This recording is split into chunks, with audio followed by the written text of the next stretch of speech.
Hello అండి, welcome to Subha designers. Last వీడియోలో ఫ్రాక్కి rifle hands ఎట్లా కటింగ్ చేసుకోవాలన్నది చూపించాను.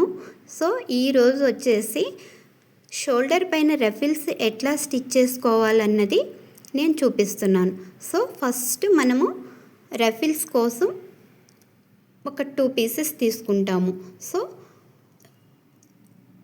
2 పీసెస్ తీసుకున్నది దానికి లైనింగ్ కూడా తీసుకుంటాము. సో అది మనం బాడీ మెజర్మెంట్ని బట్టి 6 ఇంచెస్ తీసుకుంటాం. సో ఫ్రంట్కి 3 ఇంచెస్, బ్యాక్కి 3 ఇంచెస్. సో పెద్దవాళ్ళు అయితే 4 ఇంచెస్ కూడా తీసుకోవచ్చు. సో అట్లా తీసుకున్న పీస్ని మనం లైనింగు మెయిన్ క్లాత్ చుట్టూ కుట్టుకు రావాలి. కుట్టుకుని వచ్చిన తర్వాత మనము లోపల నుంచి రొటేట్ చేయాలి. రొటేట్ చేసిన తరువాత చుట్టూ కూడా ఒక స్టిచ్ వేసుకురావాలి. చుట్టూ 4 వైపులా ఒక స్టిచ్ వేసుకొస్తాము. స్టిచ్ వేసుకొచ్చిన తర్వాత మనము 1 సైడ్ నుంచి నీట్గా లైనింగు మెయిన్ క్లాత్ కదలకుండా స్టిచెస్ వేసుకుంటాము. సో ఇప్పుడు స్టిచ్ వేసిన తర్వాత నీట్గా 1 సైడ్ ఎడ్జెస్ సమానంగా చేసుకుంటాం.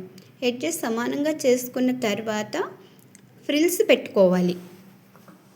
మనం ఎంతవరకు కావాలన్నది చూసుకుని ఫ్రిల్స్ మనకి ఎక్కువ క్లాత్ ఉంటే ఎక్కువ ఫ్రిల్ కూడా పెట్టుకోవచ్చు. షోల్డర్ పైనది ఒక హ్యాండ్ లాగా ఫ్రిల్స్తో కనిపిస్తుంది. సో నేను ఇప్పుడు ఆ ఫ్రిల్స్ని దగ్గరగా పెట్టుకొస్తున్నాను. సో మనం ఫస్ట్ బాడీకి మనం ఎంతవరకు పెట్టాలన్నది అక్కడ మార్క్ చేసుకుంటాం. 3 ఇంచెస్లో పెట్టాలా, 4 ఇంచెస్లో పెట్టాలా అనేది ఒక మార్క్ చేసుకున్నాం. ఆ మార్క్ ఎంతవరకు మనం పెట్టాలనుకుంటున్నామో అంతవరకు ఫ్రిల్స్ వచ్చేటట్టు మనం ఫ్రిల్స్ స్టిచ్ చేసుకోవాలి. ఫ్రిల్స్ స్టిచ్ చేసుకున్న తర్వాత 1 సైడ్ స్టిచ్ చేసుకున్న తర్వాత ఇంకొక సైడ్ కూడా అలానే స్టిచ్ చేసుకుంటాం. స్టిచ్ చేసుకుని నెక్స్ట్ 2 హ్యాండ్స్ పైన కూడా షోల్డర్స్ పైన వచ్చే స్టిచెస్ షోల్డర్ పైన వచ్చేవి అలానే స్టిచ్ చేసుకోవాలి. సో ఇప్పుడు స్టిచ్ చేసేసుకోవడం అయిపోయింది. 2 హ్యాండ్స్ స్టిచ్ చేసేసాను. 2 హ్యాండ్స్ స్టిచ్ అయిన తర్వాత ఫస్ట్ మనము అవి 2 ఈక్వల్గా ఉన్నాయా లేవా అన్నది ఒకసారి చెక్ చేసుకోవాలి. చెక్ చేసుకున్న తర్వాత ఫస్ట్ ఈ మెజర్మెంట్ గుర్తుపెట్టుకోండి. సో ఫస్ట్ ఈ మెథడ్ ఫస్ట్ మనము మెయిన్ క్లాత్కి మనము ఫస్ట్ ఈ రఫిల్స్ స్టిచ్ చేసుకోవాలి. సో నెక్స్ట్ లైనింగ్ క్లాత్ పైన పెట్టాలి.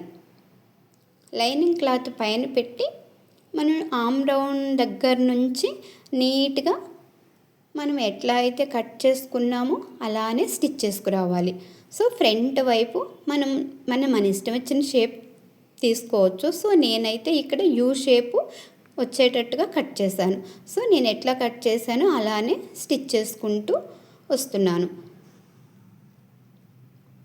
సో మొత్తం ఆ చివరి నుంచి ఈ చివరి వరకు స్టిచ్ చేసిన తర్వాత ఎడ్జెస్ ఈక్వల్గా సెట్ చేసుకోవాలి.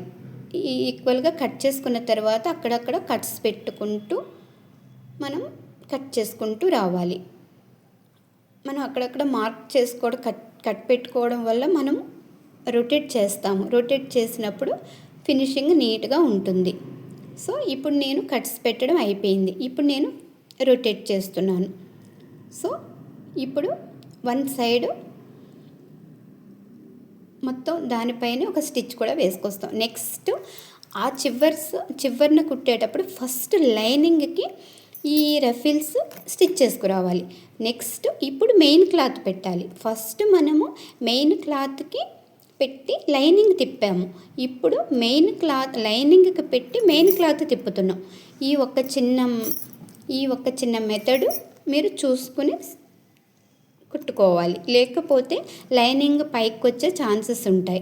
1 సైడ్ లైనింగ్ పైకి వస్తుంది, 1 సైడ్ మెయిన్ క్లాత్ పైకి వస్తుంది. సో అలా కాకుండా జాగ్రత్తగా మనం చూసుకుని పెట్టుకోవాలి.